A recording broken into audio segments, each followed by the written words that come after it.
I wanted to go ahead and do a video about mothers who bully their sons. Hi, my name is Dr. Natalie Jones. I'm a licensed therapist. I've been counseling women and men who have experienced abuse, as well as those who have been perpetrators of abuse and other violent crimes. I wanted to go ahead and talk about mothers who bully their sons. Usually when I do a video about women and men or men, I usually get asked to do, why can't you talk about the other? So I'll go ahead and go ahead and do this for that. But in a lot of relationships where mothers bully their sons, a lot of mothers bully their sons because of the relationship that they have with their son's father.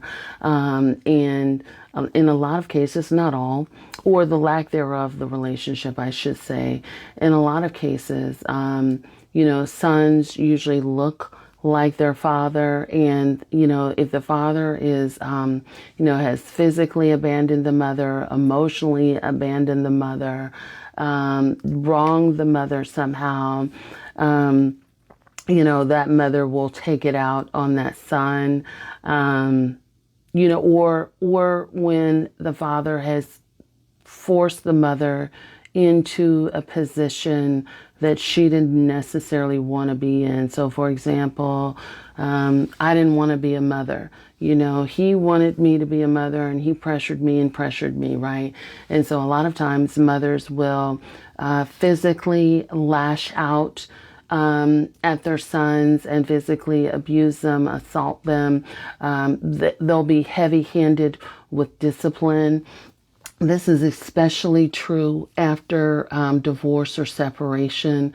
Psychology tells us that mothers can be heavy-handed with discipline as they transition into single motherhood due to stress, strain, anger, and lingering resentment about the state of the former relationship. And so they take it out on the person who's there, and that would be the boy. In other words, and also too, mothers can take out their anger, hatred, and resentment, not necessarily just towards his father on him, but also towards all men, particularly if she has father issues of her own. She's going to take it out on someone who is there. And again, that typically shows up in physical discipline. That can also be name calling and degrading. That could be stealing from her son. So I've talked about, there's a situation in where I knew of someone where his mother she stole his social security number and took out a bunch of loans in his name, and he didn't find out until he was going to college. So things like that where they could sort of hold on to that secret resentment, that secret animosity, and passively aggressively take it out on you in other ways, such as stealing from you, spending your college funding, and things like that. There was an episode of Love and Hip Hop and where a lady did that. That was many years. Mothers can be, mothers who bully can be very restrictive of their sons. So that means that they don't allow their sons any sort of identity or autonomy outside of the household. So no, you can't play. No, you can't go over to nobody's house. No, you can't, no, they can't come over here, and you need to get your ass home. Some sort of variation of that, like where they want to keep a tight leash on you at all times, and you need to stay in your room. So that's another thing like that, where they don't necessarily, they don't want you going anywhere, but they don't necessarily want to interact with you either, right? So it's not like you're at home doing a bunch of family stuff where you guys are together or involved. No, she usually wants you out of sight, out of mind. She may not even be there, but she wants you up in your room, maybe with the door closed. Turn that TV off, turn that game off, that kind of stuff, where it's kind of like, I want you isolated and I want you kind of locked away from the world, and I don't want you having freedom or independence. Your whole identity should revolve around her, right? And Very similar to what I did about the girls and women. I'll talk about it here. I definitely think mothers do tend to spiral and unravel when boys start to have a love interest. So that could look like them talking poorly about your love interest, telling you he or she's ugly. If you're gay, they really don't like that, and they may refuse to even engage in that with you. Like I don't accept that. There are mothers that will, if their son is gay, try to take them to conversion therapy, and take them to church and all of this other kind of stuff to really get it out of them. I don't want them being like that.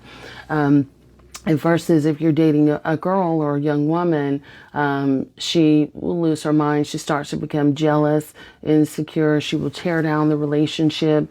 She'll sabotage, be yelling in the background when you're on the phone, calling your love interest everything but a child of God, talking badly about you, telling everybody about your little girlfriend and what you think you're doing this and you think you're doing that.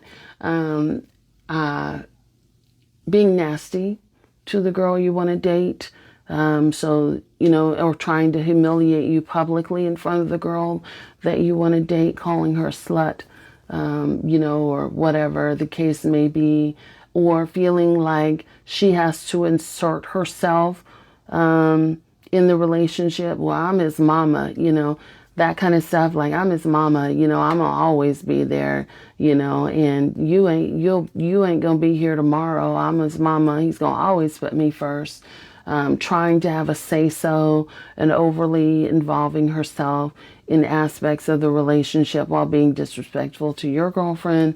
The show Smothered, or this is Smothered, I Love a Mama's Boy, is a good example of that, where they show essentially what I'm talking about there.